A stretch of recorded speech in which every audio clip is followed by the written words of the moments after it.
Hello everyone, welcome to the second session of the day.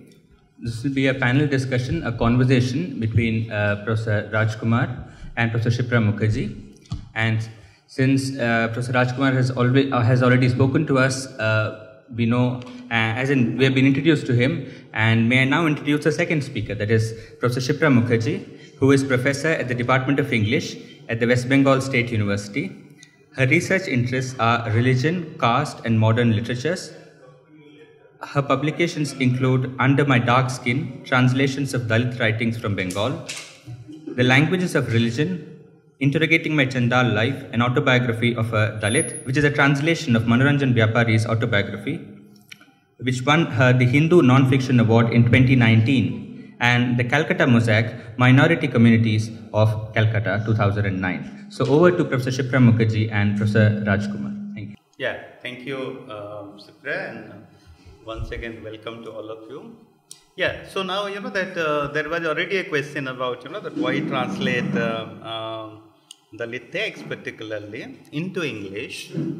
My idea of the translation is, if we go by theories, Sujit Mukherjee, I am reminded of immediately that translation is a discovery.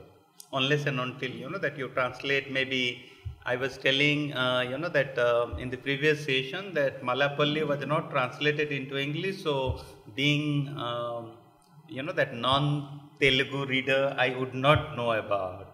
Now Dalit texts need to be travel all over in the world. The reason being that immediately we need to mobilize resistance against human rights violation.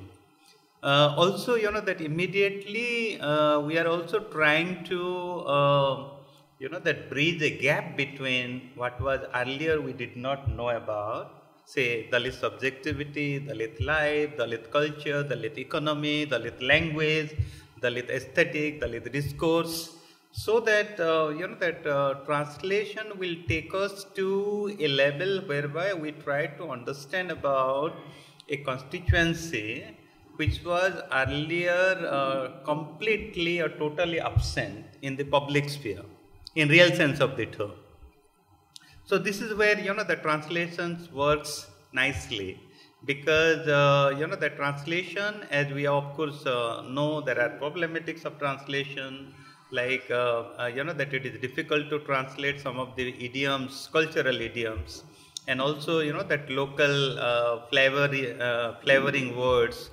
But nevertheless, by translating, we always try to not only discover, also know, that India, say, is a rich cultural diversity, and that's why that the idea of diversity and plurality, which is perhaps that the aims and objective of writing Dalit literature, to be understood in real sense of the term. So I think the translation works in very many levels. Yeah, agreed. I agree entirely with you, Rajkumar. In fact, what you are really saying is also what is happening in the postmodern world. The meta-narratives are collapsing, and they're collapsing because of the rise of these micro-narratives. And in fact, this is in many ways, at least if not in every way, a kind of a historical force, this rise of the meta-narratives with the science and technology advancing by leaps and bounds. There is really no way we can go back, we can push it back and go back to a narrower, rigid, ossified way of thinking. We may try to impose it, but how far the imposition will work will remain to be seen, because science and technology, what with the mobile phones and the cameras and everything that has come up now, has made it possible for many more voices to be heard than could be heard at all earlier, which you're saying was completely absent, completely silent. There is possibly another necessity which works as a kind of a compelling factor in our translation of Dalit literature. And there I think, Rajkumar, what you were saying is the discovery is possibly the moot point, and that is we don't like it, but we are being forced to be conscious about ecology, about the environment. I mean, that has become one of the really danger points of the civilization as it is today. And the more we work with Dalit literature, we find that we discover areas of ecology which we had not known before. Rajkumar was talking to me about a student who is working on ecology in Dalit literature. Amitabh Ghosh says this in his Great Derangement. He speaks of the patterns of desire that we have. And he speaks about the way in which the architecture, which is made with glass and steel, must be some kind of a reflection of the desires, the patterns of desire that we have. And then he asks that why is it that, you will be knowing the basic starting point of his Great Derangement, which is that literature has always represented the crisis points that have come upon civilization. So why don't we represent the environmental crisis? What is going wrong? So when he is talking about the patterns of desire, he says there are also, therefore, patterns of concealment, which we as translators, writers, students, scholars, we knowingly or unknowingly we get complicit in. So possibly what he means is that in this, the kind of society that modernity takes us towards, we, by sort of, echoing the pattern of desire that this modernized, industrialized, progressive, within quotation marks, society takes us towards, also work in tandem to conceal certain areas. And surprisingly, we find that that is another political area that we find in Dalit literature, that they are talking of ways of living which go against the more industrialized, capitalist, powerful kind of a society. These are all very abstract words, powerful, capitalist, but what I'm basically talking of is the kind of society that we think of as modern, the urban, modern kind of society. There is one area just beside my house in Kolkata, which is called the East Kolkata Wetlands. Now, in these wetlands basically treat naturally the entire sewage water of the city of Calcutta, free. They do it naturally. In fact, that is one of the reasons why Calcutta turns out to be a cheaper place, because the crores that are spent, need to be spent in other cities, don't need to be spent here. And this entire thing is happening naturally. The water, the sewage water flows in there, then there are these rivulets, rivers, this, that, etc. And therefore, and there is farming, there is fish farming, everything that is going on. It's an entirely self-sufficient, plus help to the city kind of a ecological system, which works without the so-called powerful people of the society. And we can learn a lot when we read about these places, how something turns to duck feed, how duck droppings turns to fish feed, this, that, etc. So possibly the more we move into Dalit literature, into people who are at the grassroots, who are aware of the ways in which you can live, not rejecting modernity, but well, not in as close proximity, not echoing all the patterns of desire as modernity imposes upon our minds. I think that Dalit literature brings us closer to that. And that is possibly one of the political spaces which makes Dalit literature dangerous also. I mean, not just equality, but also because they show up the patterns of concealment that the more urban, non-Dalit, modern, upper class, upper caste people participate in, maybe without knowingly whatever. Yeah. Yeah. That is very, yes. Okay. Thank you. Sorry? Okay. Yeah, thank you. Yeah, so you are very true. There are new areas. That we need, perhaps that come across in Dalit writing. So one is definitely eco-criticism. That to be with nature, closer to nature. So say a Dalit writer like Akhil Naik talks about that how Dalit resistance to both Brahminism as well as capitalism. That very clearly he writes in his novel. That. So as I from the very beginning I've been telling that Dalit literature is not just about caste. By the way, that not just about caste. It is also about class. So class inequality, for example, that people are getting richer. That hope we know that during last 2 years, I also wanted to thank actually, that Professor Anna and Professor Pramod, because this is my first, that travel to outside, that Delhi, whereby, that we are alive, and we are meeting friends, colleagues, and, that nice to talk to you. I'm reminded of, that death, disaster, and, the diseases, etc. Everything, that uncertain. Now, for last 2 years, we have been seeing, that how, particularly, that people, those who are at the ground level, because, that if someone is lower caste, also, that automatically lower class. So all the intermediate, for example, occupation, business, they have, that either lost in the process. And people are, that becoming poorer. For last 2 years, if I can, that tell you. So it is interesting if suppose, that we can just hold maybe some of the Dalit writing, what Dalit writers are writing for last 2 years. Say one Vasudev Sunani, Odia poet, during pandemic writes that when the entire city is sleeping, both day and night, because there was no noise, no, that sense of living being present, not only in the street, hope you know, because I happen to be from Delhi. Delhi was considered to be a dead city during last 2 years, that innumerable death, in front of our eyes. And that is how Vasudev Sunani also wrote a novel during last 2 years called Delhi, the City of Dead.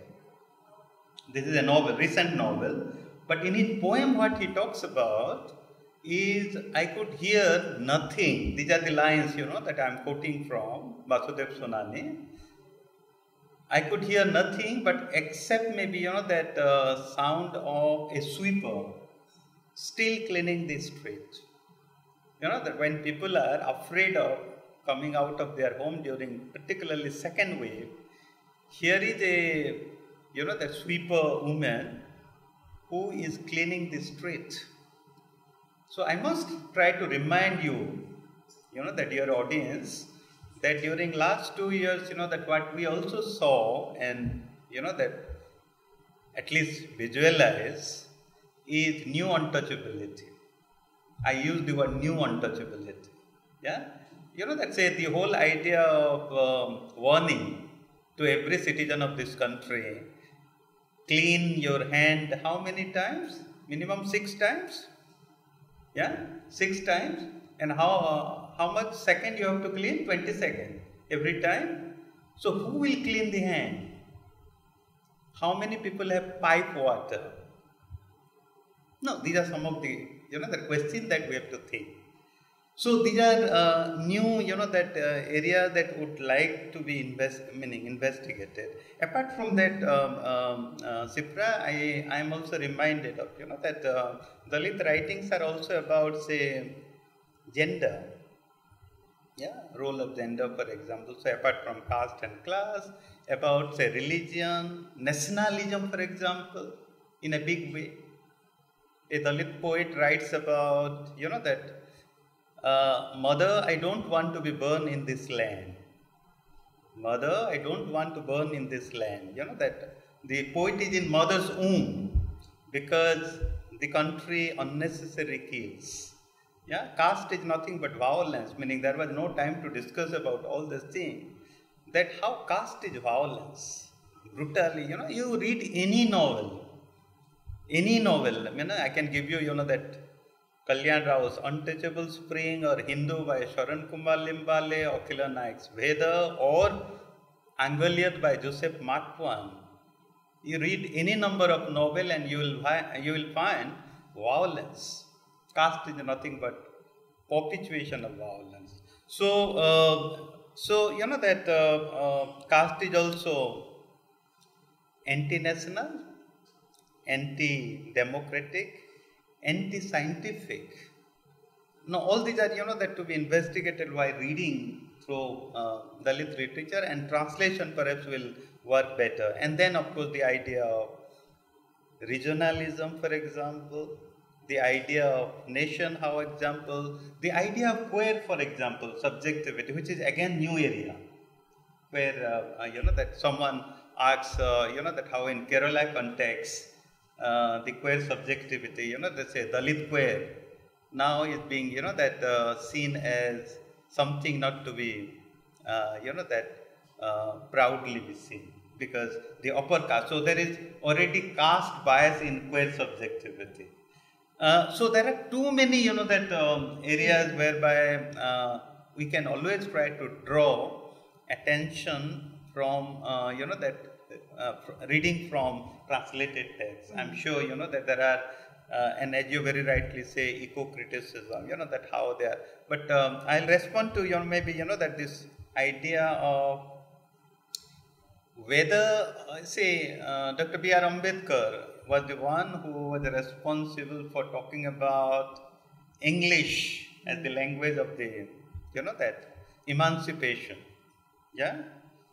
And that's why I also thank Department of English, Hyderabad University to, that taking particular, that step, archiving, that text written in English.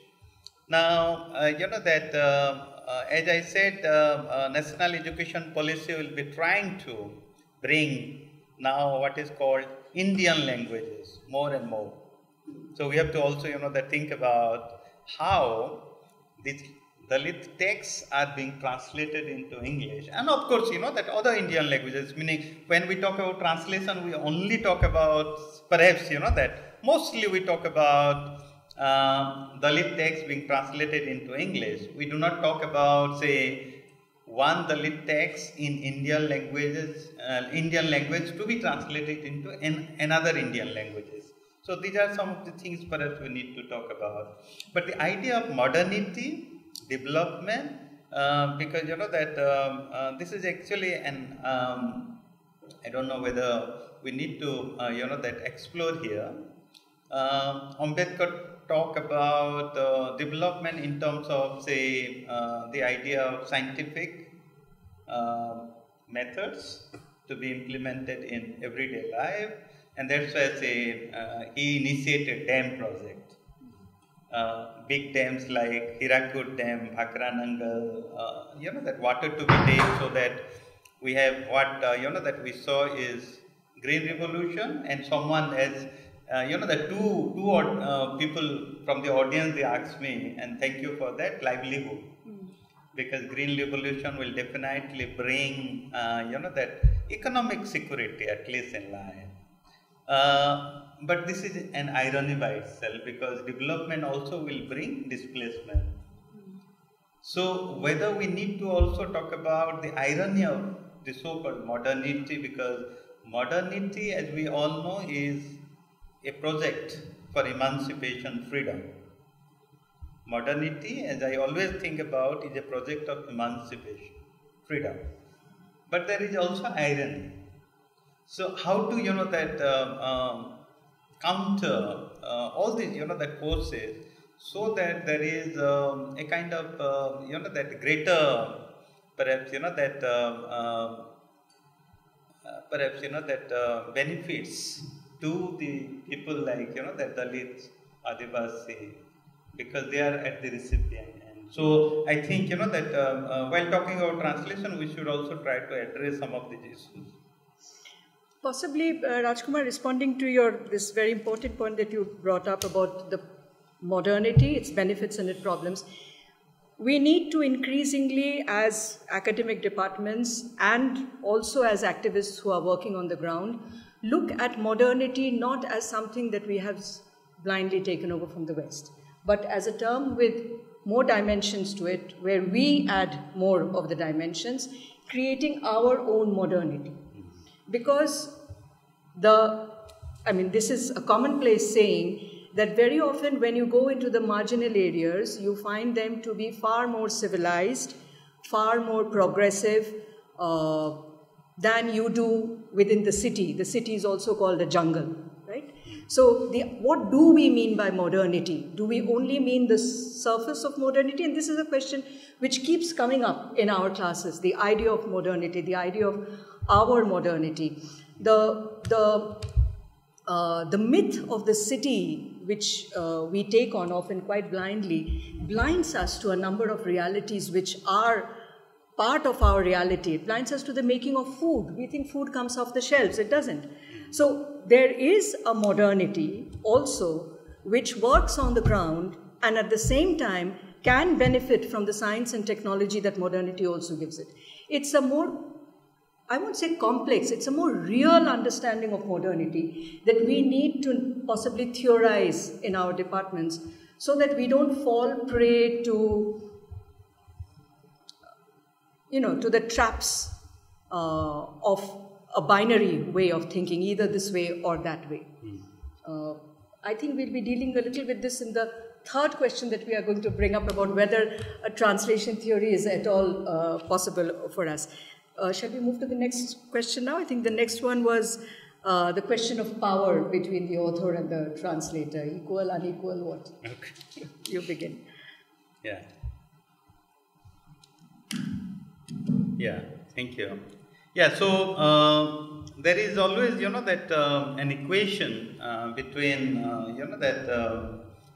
writer and translator, who is more powerful.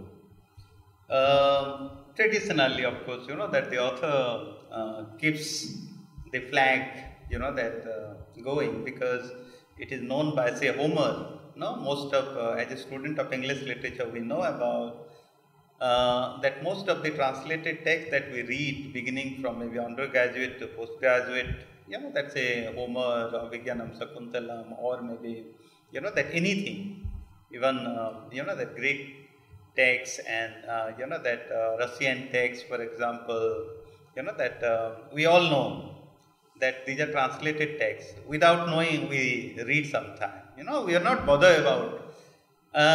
So we don't realize who are the translator of this text. Some of the text that I mentioned about.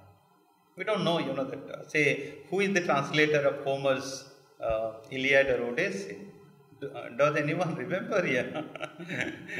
Yeah, faintly remembers, unless and until you are into the act of, that either translation or maybe, that knowing.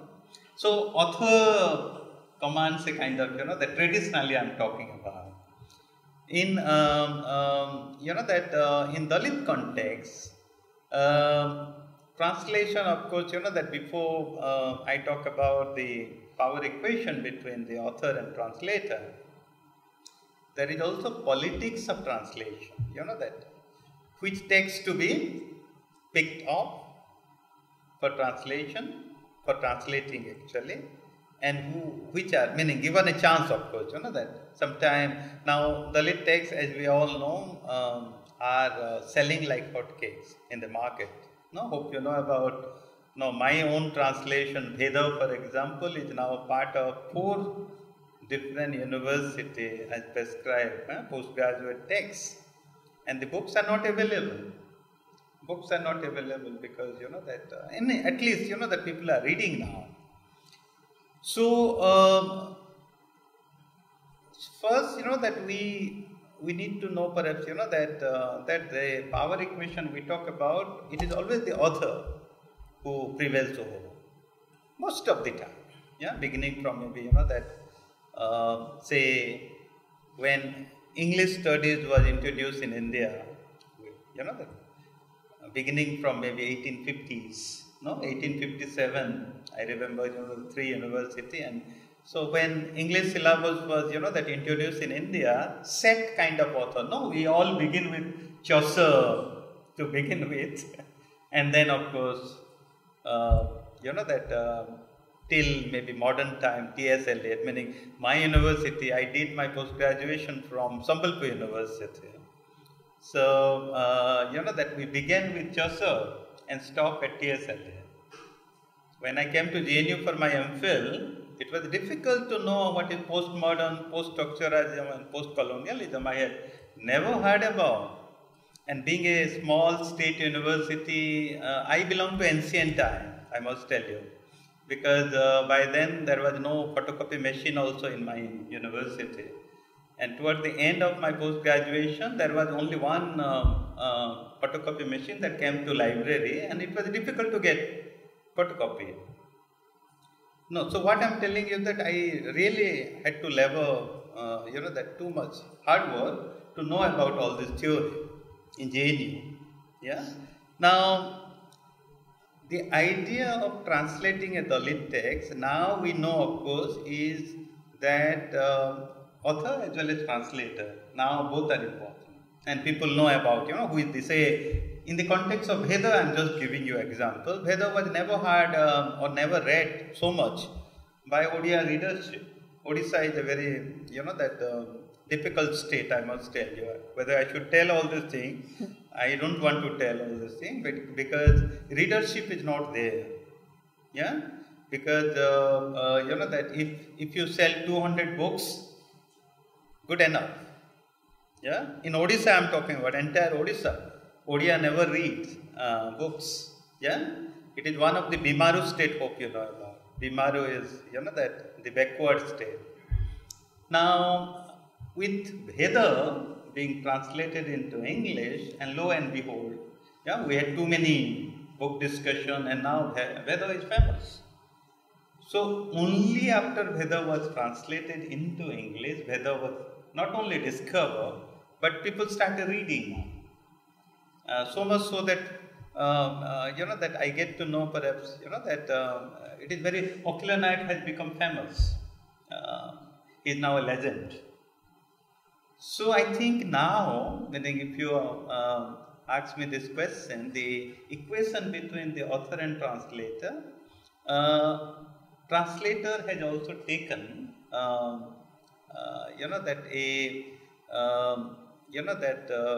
role, very important role in fact, that to be played, so that it is not just the text or the author gets discovered, but also, that doing justice to the text. Maybe. True. I think English, translating into English, just the power of English also plays a role in this power inequality. So traditionally, if we go back to the conventional theory which says, very often the author's name, translator's name was even left out. It was not even mentioned. So the author is the sole creator and the translator is only via media through whom the text comes.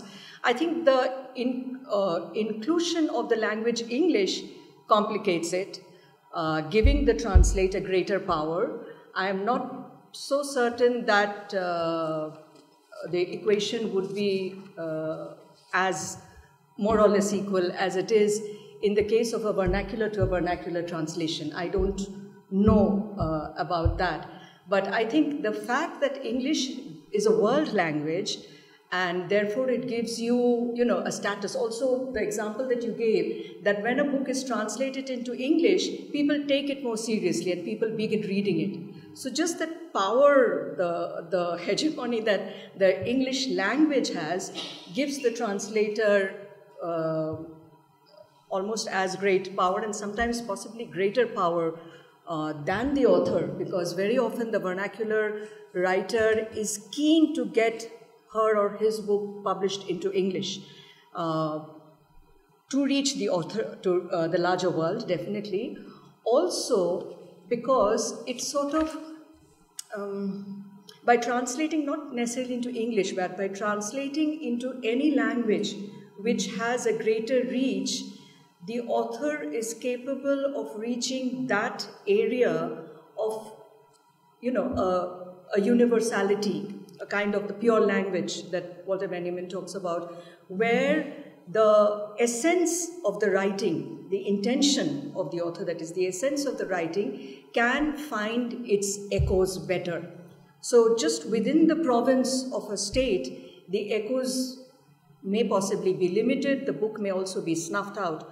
But if it is capable of lifting itself to that place where it commands a larger area, then it is possible for it to connect with that pure language that is present to us all over the world. So I think language becomes one of the crucial factors in deciding the power or the lack of power or this equation.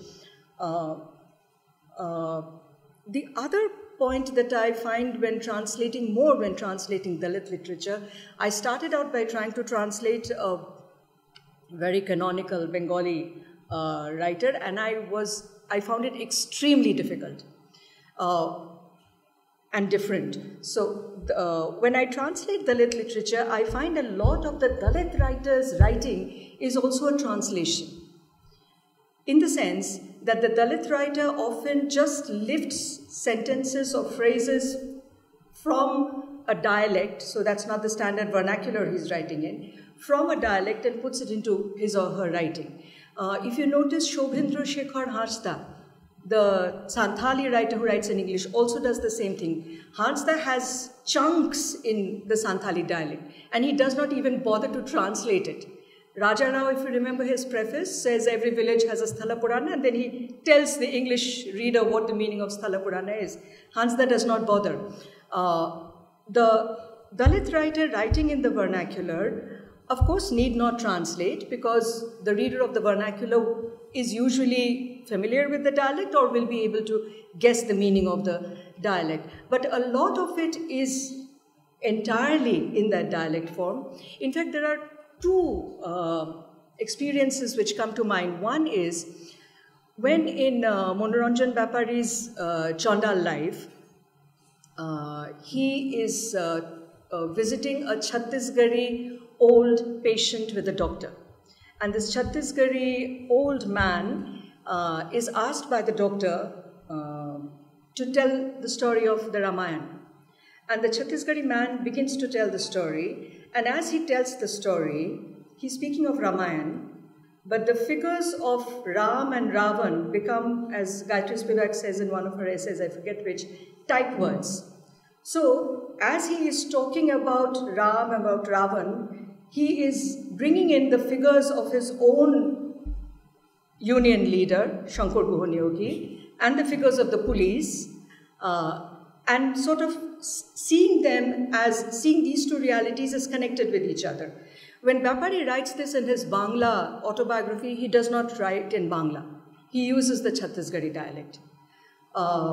So I think in many ways, another one is where there is this very young poet, Sonalisa Das, who is writing a short poem about the road that the Dalit is traveling now. And she uses the Santhali dialect. She is not Santhali. If you look at her other poems, she's writing in the Bengali standard vernacular. But for that poem, she uses the dialect, and therefore the translation becomes a very tame version, because you can't translate the dialect into standard English, and you can't use a dialect of English either, because the associations would be totally different. So, in many cases, I find that the Dalit writers also translate from their own dialects. Sometimes they use passages, and therefore the idea of translating from one source text to another is possibly a little bit more layered when we treat texts from the margins, maybe.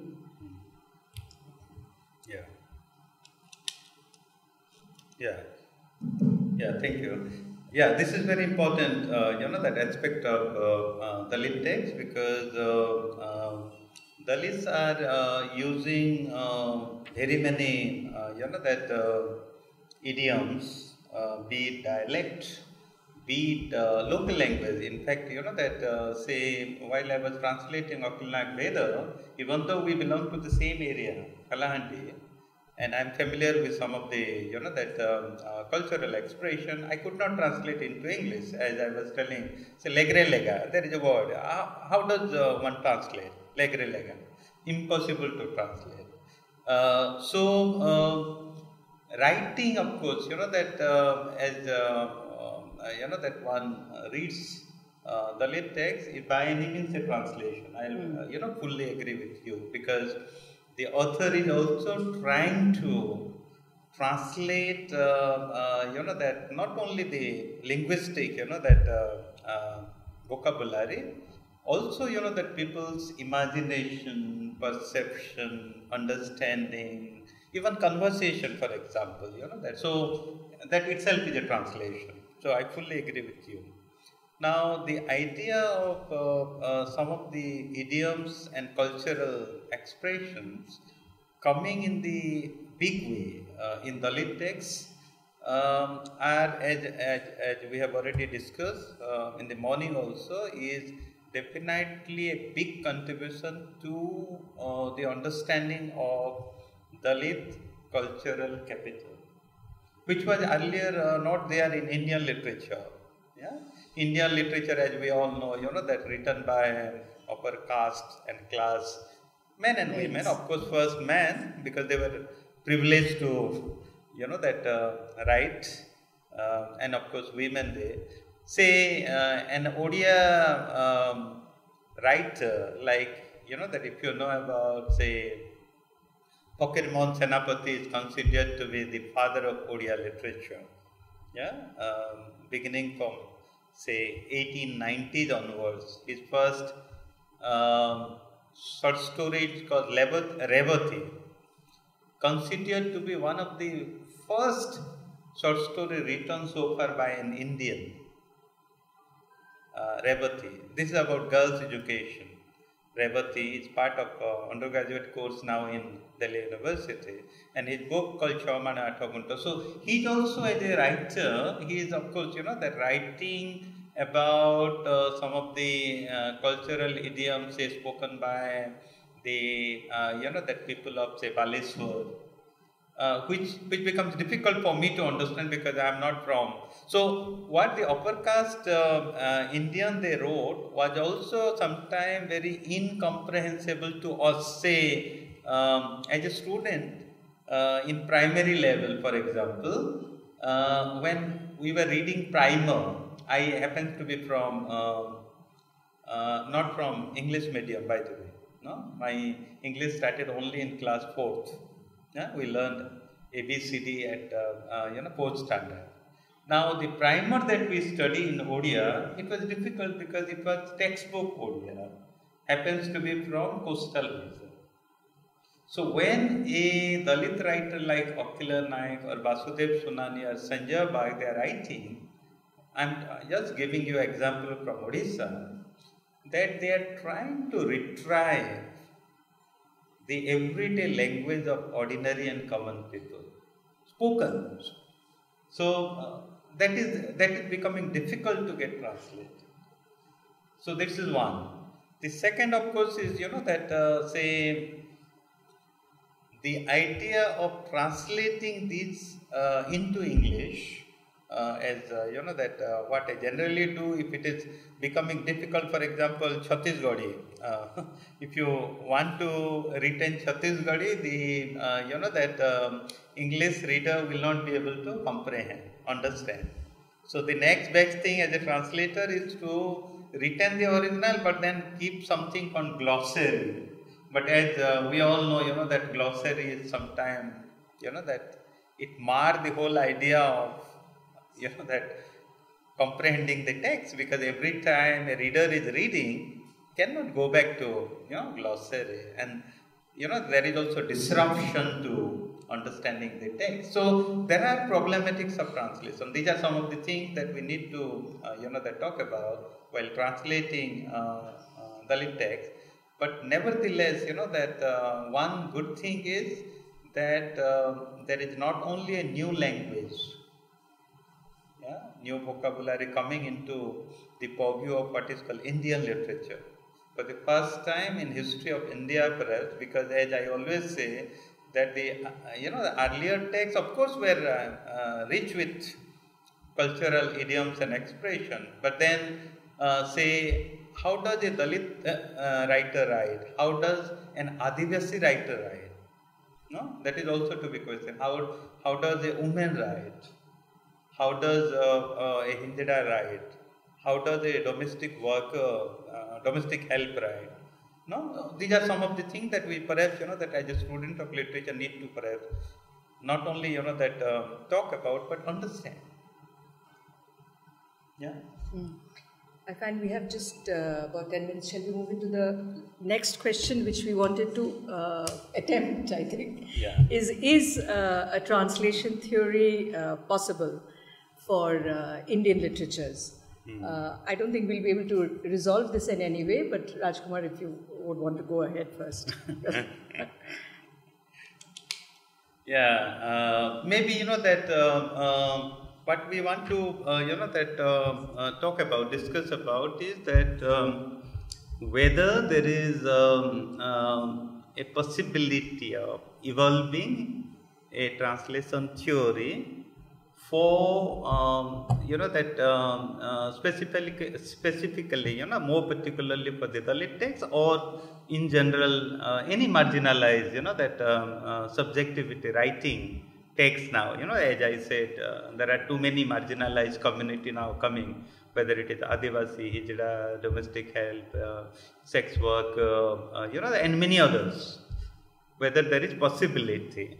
Now, as we all know, that there are opinions about that Dalit text need not be translated.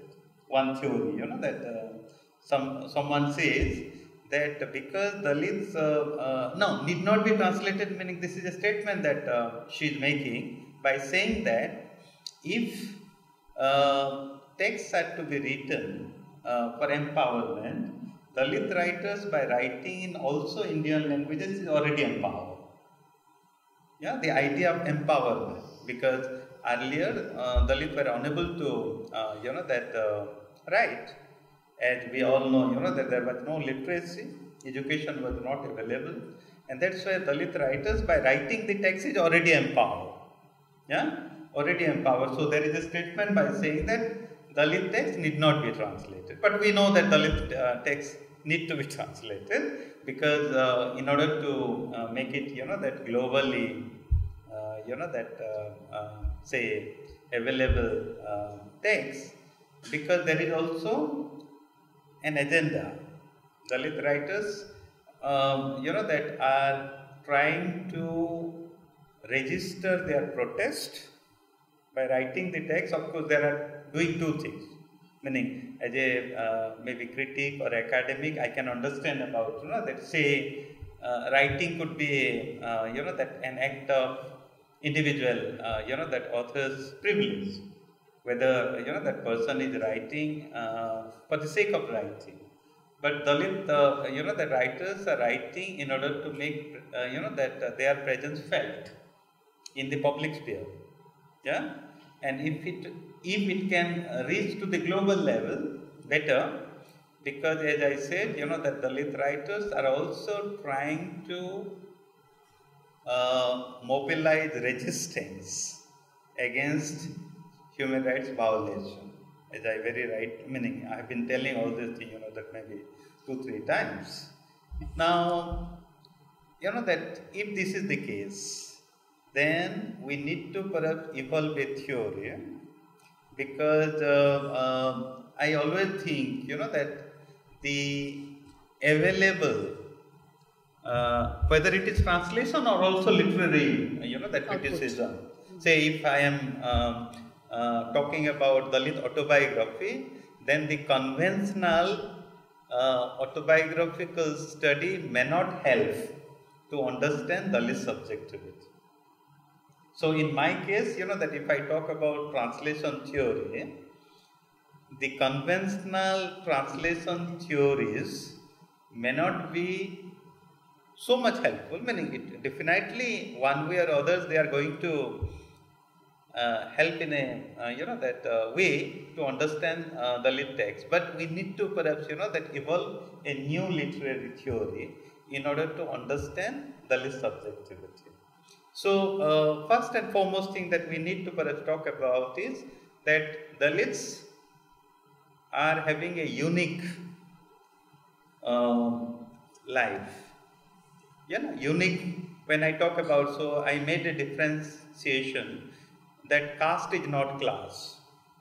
If you are thinking about, because many times that quite often we think that caste is class. Caste is not class. Caste is fixed. Once a Brahmin, always a Brahmin. Once a Dalit, always a Dalit. Even after death. Whereas class is dynamic. Today you are rich, tomorrow there is no guarantee that you will be rich. You could be poor. It depends on, that how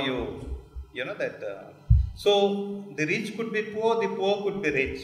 Dhirubhai Ambani, the poor man, that his son is now perhaps, that the richest man in India and perhaps 8th number position that he has in the world. Mukesh Ambani, hope you know about. That's why I say class is dynamic. Caste is also not race. Dr. B.R. Ambedkar has already written, particularly, that in his 2 books, Untouchable, Who Were They and How They Became, Shudra, Who Were They and How They Became. If you read, caste is not race. So that's why, because that caste has a very unique position. And it is not so easy to understand caste. Very complex. Caste is a very complex phenomenon. Not so easy, meaning at least I can't understand. Dalit writer, that's why I say that why it is a curse to become a Dalit in India. They don't understand. It is not just that about caste discrimination. Not that simple. Because now, in spite of having reservation, in spite of having that several legal that amenities, the subtle way caste exists. That if you have read Suraj Yangde's latest book, Caste Matters, this was published as latest as 2019. Suraj Yangde, hope that Caste Matters. He says that that somewhere in university campus, maybe Hyderabad University campus, Manu is sitting somewhere and peeping us. Suraj Yangde writes. He writes from the Cambridge University. Right? Manu is peeping us. So very difficult to understand. And the way, for example, caste atrocities happening, that my latest novel that I am translating is called Poda Podi by Basudev Sonani. This is the second Odia Dalit novel based on real life incident where 40 Dalit houses were burned down. 2010 in Odisha, for the first time in the history of Odisha. 40 houses, that. So why do people, that why did they burn 40 houses in one go? This is Nicholas Dark book, that caste-mindedness. This is very important. We have internalized caste so much so that it becomes difficult, to go from our mind.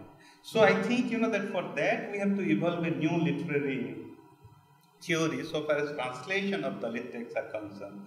Because I have to, that tell you that it is not just mere words that we have to, that translate.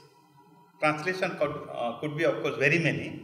It could be essence of the text, because I remember Pokemon Senapati Chhamana Athaguntha. This is modern classic, one of the modern classic, where there are 4 different kinds of translation. A text could be translated many times, like Amar Jivan, translated twice, or Home and the World. Any number of times you can translate, and your translation is different from mine. Even though we are translating, that one single text, our approaches are very different. But as I said, that translating Dalit text is not just, that difficult, not because, that there are difficult language. Also, that the way of understanding caste. So I think, that with this I'll stop. Very true, Rajkumar. In fact, lately there has been this book by Isabel Wilkerson called Caste, where she's basically talking of race. Many of you may have read it already. But as you read, you understand, we as Indians have difficulty in accepting her thesis, which is that she goes back to the root word, caste, category is the Portuguese word, and she also talks of India and the castes of India, and she sees it in the same way as the racism in America.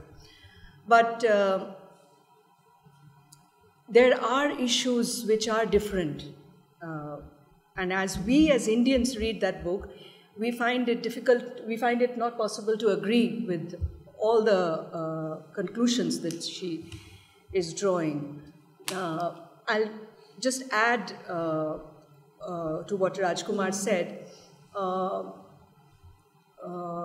Translation theory, so let me just maybe add one issue or two issues which I think we need to think of when we create our own translation theory. The first is that the idea of authorship, the idea of writing, authoring a book, has a very close connection with the European idea of individualism, which if you look back at our own 19th century autobiographies, the way we began, so it was entirely a kind of a taking on of the mindset. Now, this close connection with individualism, I'm certain has a lot of problems, is problematic even for any caste or any gender. But if we look at the problematics that it faces, or let's look at the problematics that it faces from when a Dalit is writing. And there we find that, the sort of, what shall I say, atmosphere from which the writer as the individual comes is far more complicated. While the upper caste writers can author a book individually and also speak of their larger collective, that becomes possible because there is a history of their earlier works by their caste, which creates that kind of a worldview already having been written. Now, the moment we come to Dalit works, that is a complete blank.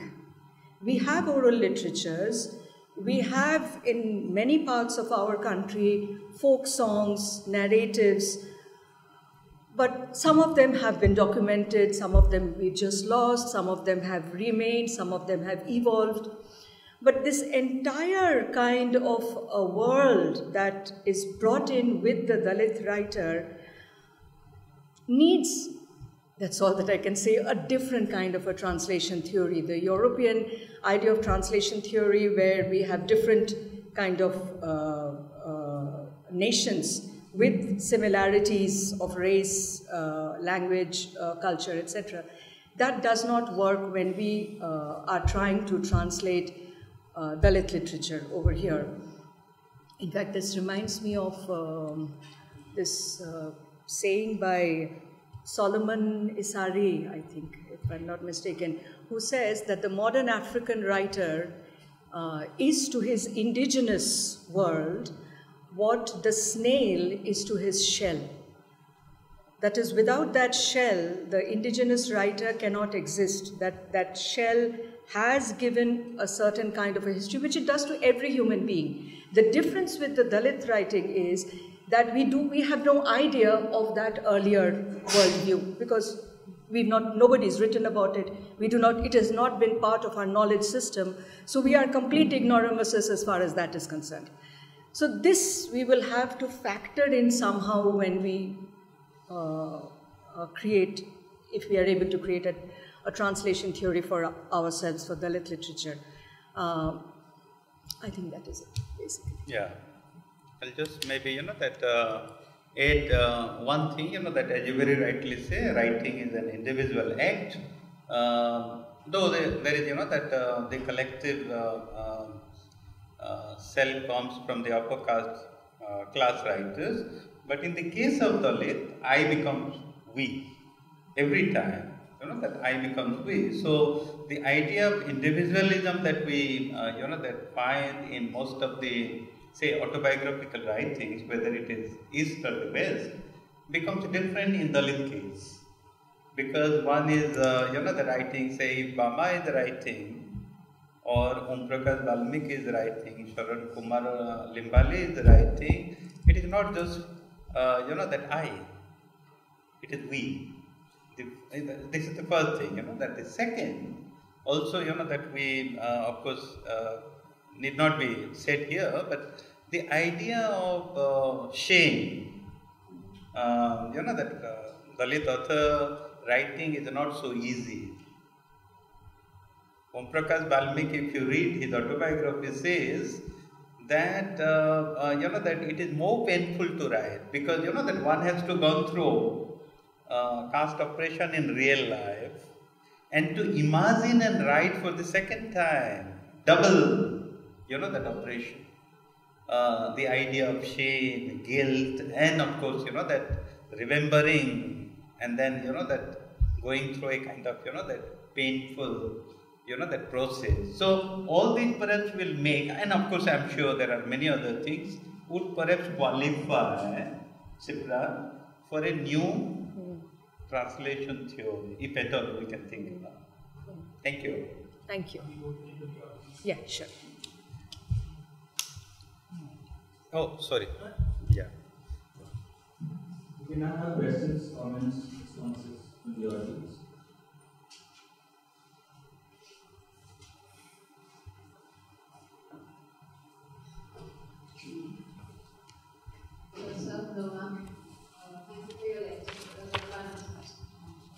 My question is addressed to both of you.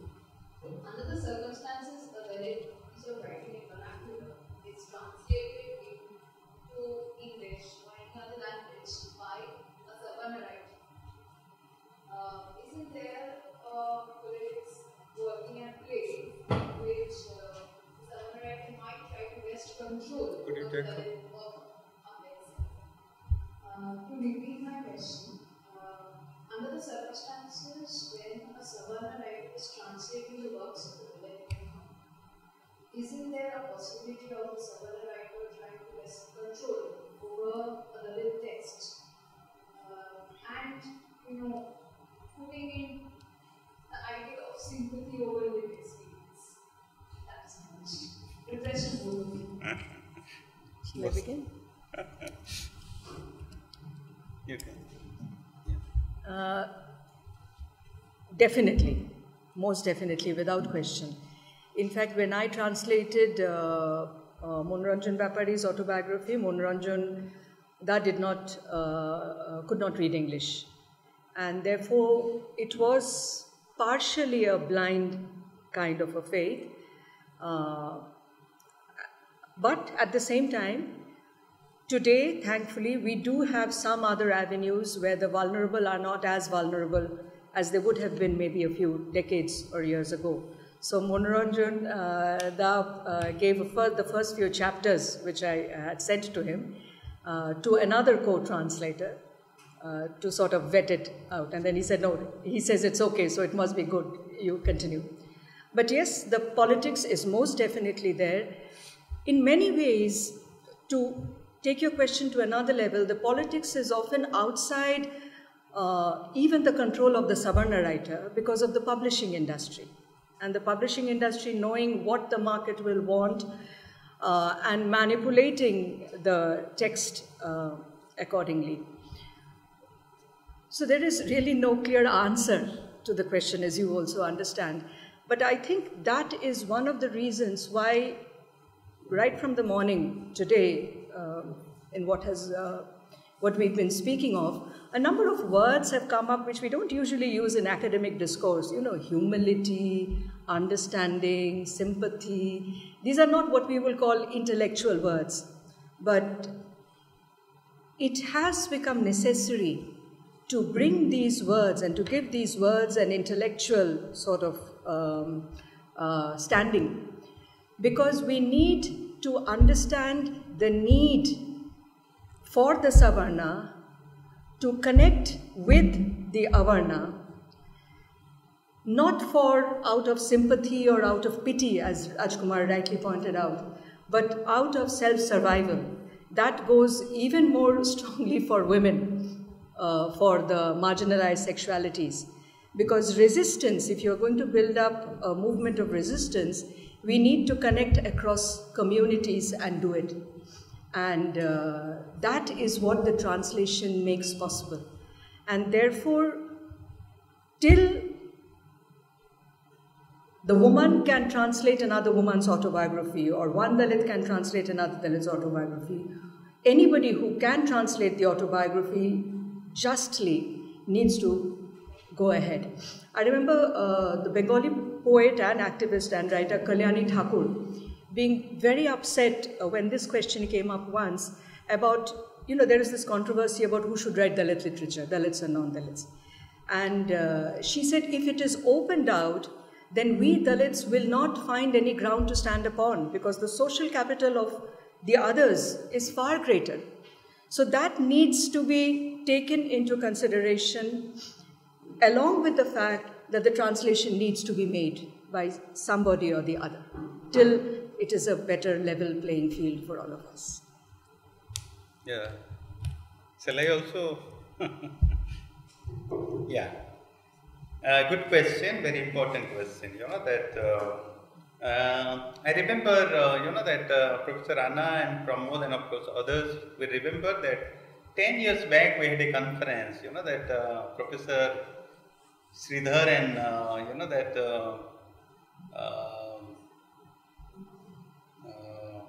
we had a conference here translating Dalit literature, and we asked the similar question. We had a discussion, not I asked, but there was a question that what you are asking today is what about that non-Dalit translating Dalit text, and the that answer we got then. Of course, that Mini Krishnan was there, Professor Sujit Haru was there. And that the question was raised that it is definitely that your viewpoint is still continuing, that sometime, of course, that anybody can translate, there is politics of translation, but initially, the 10 years back we would not have many Dalits translator. The 10 years back we discussed about that there are no Dalit translators. And that's why you find almost all Dalit texts getting translated by upper caste. Yeah, you talk about any Dalit text, and that's why you find, meaning I'll talk about maybe 2-3 things other than that this problem of translating, meaning whether they want to control the text, that is the question that you are asking. Look at that the translation. I'm just giving you some title, the problematics of upper caste translating some of these texts. If you are familiar with, say, Basan Moon has written an autobiography in Marathi, the person who collected and compiled all the writings and speeches of Dr. B.R. Ambedkar, Basan Moon. He was a Dalit activist himself and intellectual in real sense of the term. He has written an autobiography called Basti. Gail Umbed, my friend only, who is no more, we worked together for several years, and it is not that she is biased, because that she was born American but became Indian citizen, and great, that friend of Dalit, Adivasi and women activism kind of, that I have never seen any other person, that even Indian working so much, Gail Umbed. But she translated this autobiography for, that Columbia University. And the title she gave is Growing Up Untouchable in India. Look at, that the title. Basti is neighborhood. Basti is neighborhood.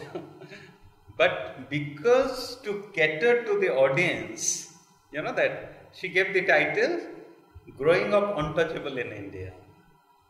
I'm just giving you a few examples. It is up to us to understand. Balbir Madhopuri is a Punjabi Dalit writer. He doesn't belong to, say Hindu. There is another, religious community, Adhan. Manguram, I don't know whether you have heard about. Manguram, who was in America first and then came to England, he started a new sect called Adhan sect. Adi Hindu, Adi Dharma. No? Adi Hindu is Achyutanand in UP. And Manguram started a new religious, called Adi Dharma. Adi Dharma is indigenous religion, not Hindu. So they also started registering their identity as Adi Dharma in census, during 30s and 40s, Now, Balbir Madhopuri wrote a book, meaning autobiography, called Changya Roop. I don't know whether any Punjabi is here, because I am also not, that very good at Punjabi. Changya Roop. Changya Roop in original sense, that potted plant. No, that sometimes we keep banyan tree, but every time, because we want to decorate it. So every time a branch grows up, we try to chop it down. Bonsai. So that it becomes, that very nice, no? Bonsai. We say bonsai tree. So the original title is just like bonsai tree or potted plant. But the English translation published by Oxford University Press is called Against the Night. You don't understand what is this title, Against the Night. No? Against the Night. Tripta Jain. Of course, that Mini Krishnan was there as editor.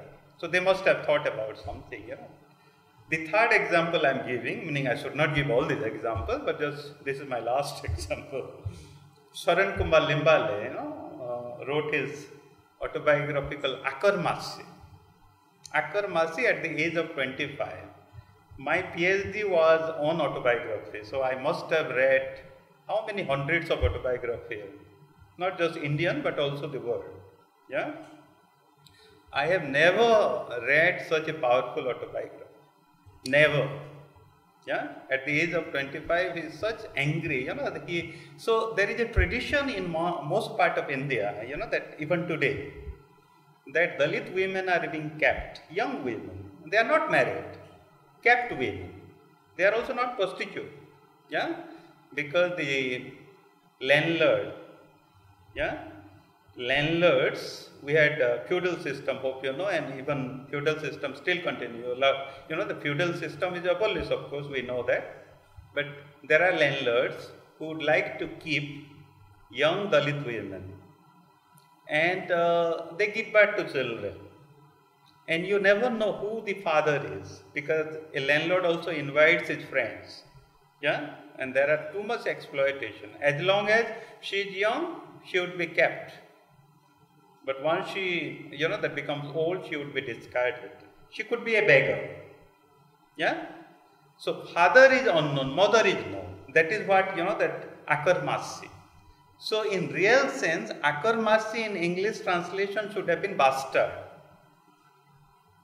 But look at the translation. Oxford University Press gives it outcast. No, these are some of the problematics, but as I fully agree with you that we need to that consider also the lit text reaching to the public, to the global, as I have been telling. So it is not necessary that non-Dalit translator should not translate it. It is another matter that at one point of time we think that if there are Dalit translators, and now there are a good number of Dalit translators, because earlier education was not available. What can you do?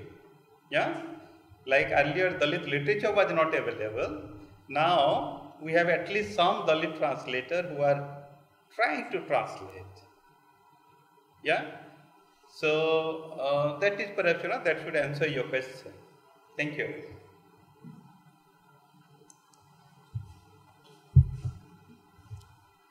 Yes.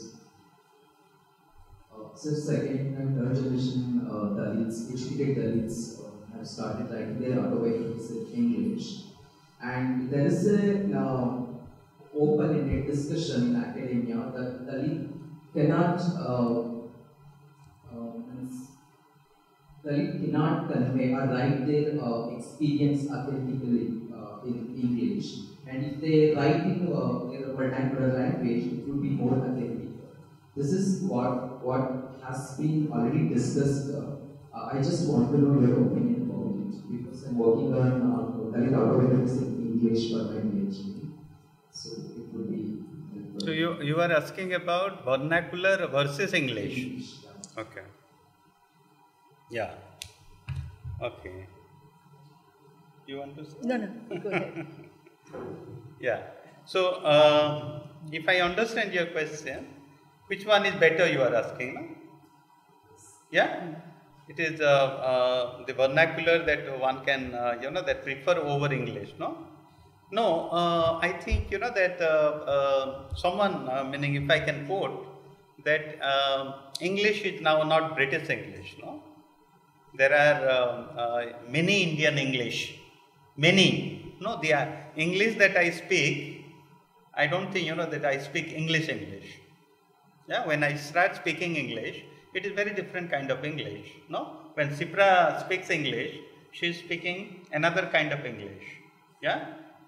When, that I remember, that, so there is a theory that when we talk about English, there are many different kinds of English, Hindi English is called English, no? Bengali English is very different from Odia English or Tamil English or Telugu English or, so I don't think, that there is one kind of standard English that we are talking about. Now, that, of course you have a question in mind, which says, meaning point in mind, say, Bankim Chandra Chatterjee, I remember, started writing in English, no? Rajmohan's wife. But then he thought that it is better that he writes in Bengali, no? And the rest of maybe, that nearly a dozen novels that he wrote in Bengali, not in English anymore. But look at Mulkraj Anand. I'm just giving you few authors, that, and then I'll come to Dalit texts or Dalit authors. So it depends on, say, Mulkraj Anand's English, if you read, it is not, that the British English that he is writing. Look at his idioms. Or even Raja Rao. No, Raja Rao's preface in Kantapura talks about, we speak different kind of English and we also write preface. You have to go back to understand about. Now, while talking about Dalit writers, whether someone is choosing vernacular or English, it depends on his or her, that expertise. No, Minakanda Sami can always write in English. She can write in, of course, that Tamil also, but then she prefers to write in English. Whereas there are authors who would like to, that choose vernacular, maybe, that in any Indian language. That depends on, that the idea of comfort. It is not necessary that cultural expression will not come in English. Now we are telling everyone perhaps that now we think in English, dream in English, and so speak in English, and also write. So it depends on, that the comfortable, perhaps, that zone where you are.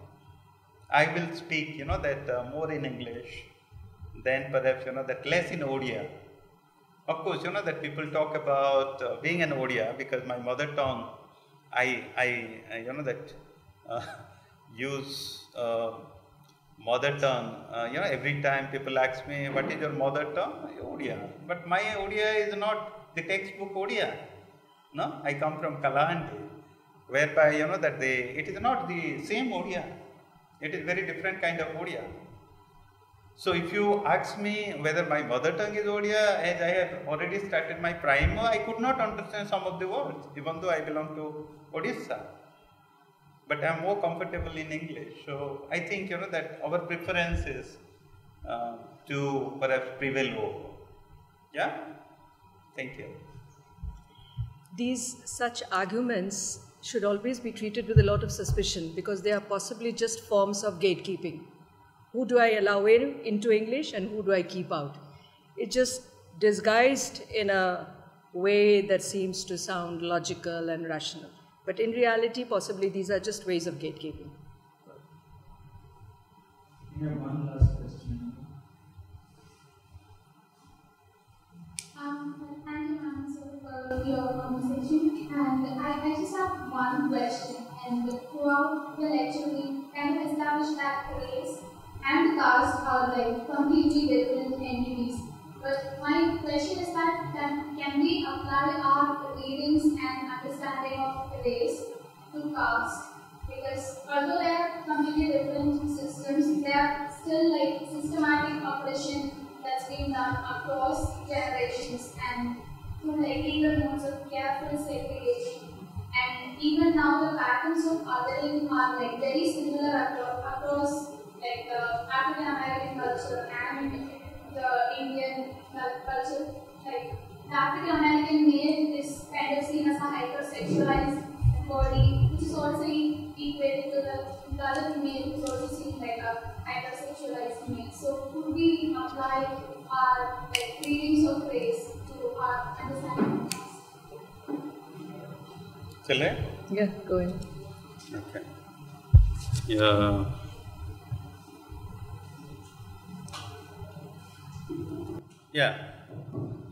As I said, that caste is not race.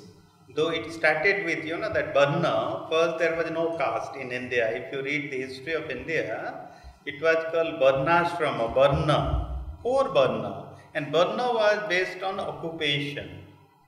This is very interesting, that, and that's why Gandhi, Mohandas Karamchand Gandhi, M.K. Gandhi, stated that, that untouchability is an excrescence in Hinduism, and that's why it should be abolished. But there is no problem why untouchables should not be rehabilitated into 4th Varna. So they should be Shudra. That. According to Mahatma Gandhi, that, or Mohandas Karamchand Gandhi, not Mahatma Gandhi, of course, I don't say Mahatma. There should be 4 categories of people in India. Caste will continue, but they should be, that based on Varna, because occupation is very important. Gandhi would not, that bother to understand that son of a Shudra will always be Shudra. So he refused to understand, for example, why a scavenger's son will carry on the duty of a scavenger. And that's why his, that a question was asked to him that you are a baniya, no? You are a trader, but you become a lawyer. Why? A trader has to trade, no? So Gandhi didn't have any answer. Gandhi had many, that many times he didn't have many answers. Okay? Now, Varna in English will be translated as color. Color. Varna is color. And that's why beginning from, that ancient time, what you find, say we have 4 Vedas, several Upanishads, 18 Puranas, 2 epics. Now, if you read, there will be always, the reference to color. Asura, Rakshasa, they are always, they're depicted as black people, black like me. Yeah? And Arya, fair. Yeah? They have long nose, long and sharp nose, physical features I am talking about. But Ambedkar says, that Ambedkar in his books says that why is it that in Kashmir, if you go to Kashmir, then Dalit are also, that fair like Brahmins. And if, that come to say South India, yeah, then Brahmins and, the Dalit are the same. Complexion I am talking about. So this is one, that one kind of understanding. Now, if you talk about, the Afro-American, meaning, that the idea of race is color, of course, that race is color between black and white, very clear demarcation. Yeah? But what is most important to understand, like caste, it is a discriminatory practice. Like I was asking in the morning, who made caste, why and how, and that what for. You never know. There are books after books. One is of course political reason. Why caste was made? Because that 85% people will work for the that 15% people. No? You understand that Indian society is just like a pyramid. Yeah? Jyotiba Phule talk about 15% upper caste versus 85%. What he used is Shudra Ati Shudra. Bahujan he used the word. Bahujan, 85% people of India. Yeah? So who makes road? Who makes railway? Who produce grains? Who that makes your clothes? These are to be understood. Yeah? In American context, if you are talking about people, those who are considered to be black are the one who are making the nation, no? Making the nation I'm talking about, like India. So, as a, discriminatory policy, if you want to, equate caste with race, it is not one and the same. Because, that black people are allowed to enter into, say, white's kitchen. They could be cook. But in Indian context, they are not allowed. Hope you know the idea of purity and pollution. Yeah? They will do hard work, but they are not allowed to say, that touch certain thing. And that's why the idea of touchability and untouchability. What you can touch, what you cannot touch. So it is not one and the same. That is what I am talking about. Being black is not being untouchable. Yeah, thank you.